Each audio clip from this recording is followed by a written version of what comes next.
Hello, my name is Ben Brown. I'm with the College of Food, Agriculture, and Environmental Sciences at The Ohio State University, and this is my market outlook for the week of April 10, 2020.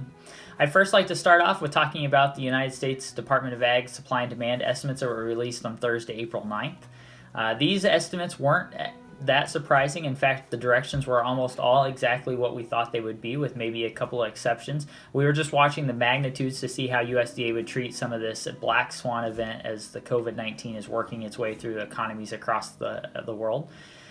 When we look at the United States and we think about our carryout in terms of corn, soybeans, and wheat, all three commodities were up from what we saw in March. Not totally surprising, as we have seen some significant demand destruction of all three commodities.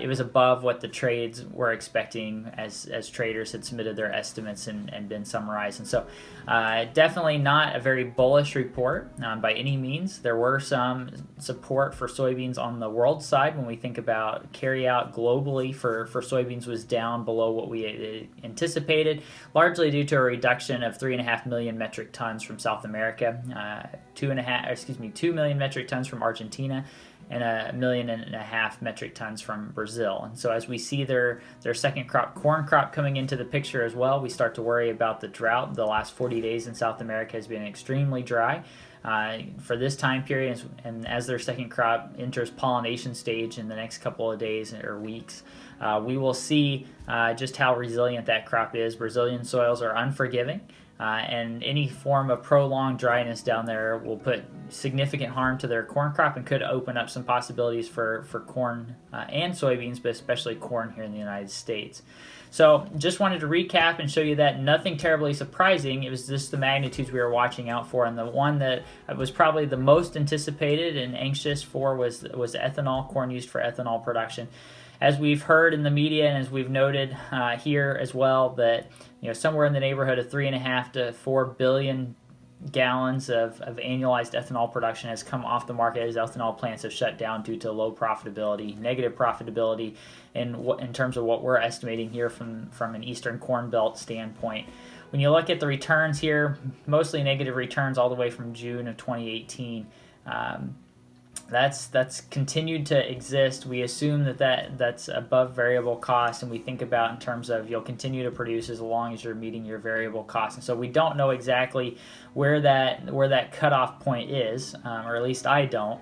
But we do figure at least now it's somewhere around between 20 and 35 cents, right? When we look at these and we think about this, because now we're at a 35-cent loss. Ethanol prices have fallen as we no longer drive as much due to a lot of these stay-at-home orders, both here in the United States and across the globe.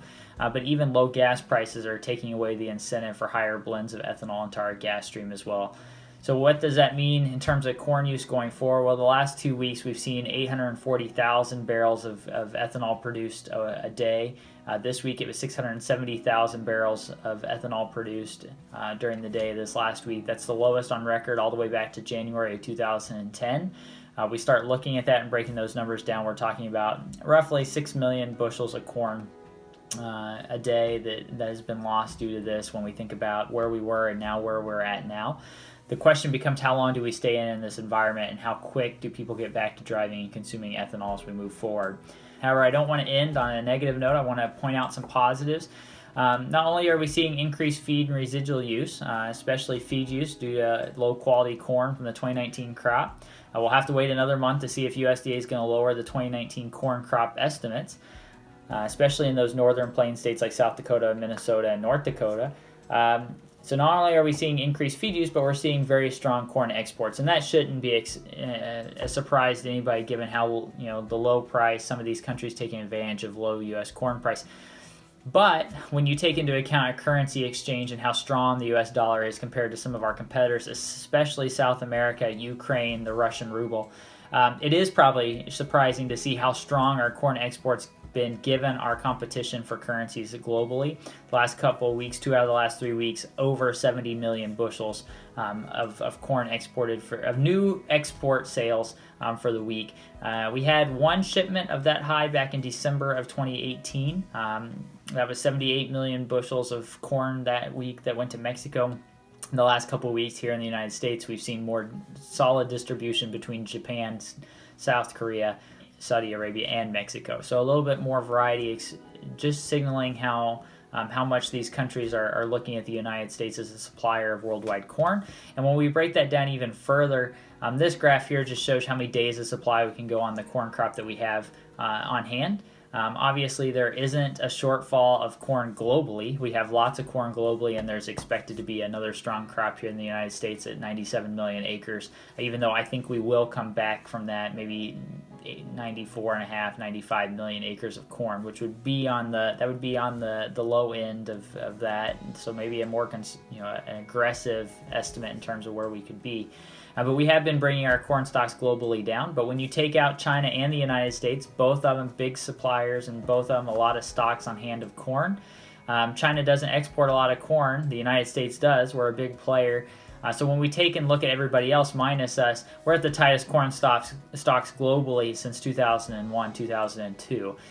So if we have any type of shortfall due to a weather scenario or weather scare in South America with the Brazilian second crop corn, that opens up the potential for these corn surges in exports from the United States to continue. That would be very supportive. And if you heard my Outlook talk this year in January, I was talking about that end of February, beginning of March timeframe to export some corn. I think that got delayed about a month now. That would be what this is telling us, delayed a month due to the coronavirus, but we are seeing those stronger corn exports. Do I think those can continue? Yes. Do I think it would be very beneficial for South America to have a short crop? Yes, but I'd never wish that on anybody, but it would be very supportive of the United States corn export picture if that were to happen. And then lastly, I just want to say, please plan on joining us on Monday, April 13th, as we have another Farm Office Live and break down some of the impacts that we're seeing in the ag sector. This week we'll have another focus on the CARES Act, and as it relates to agriculture, and we hope you'll join us at 8 o'clock Monday night. Thank you, and hope to see you around the state of Ohio soon. Thanks.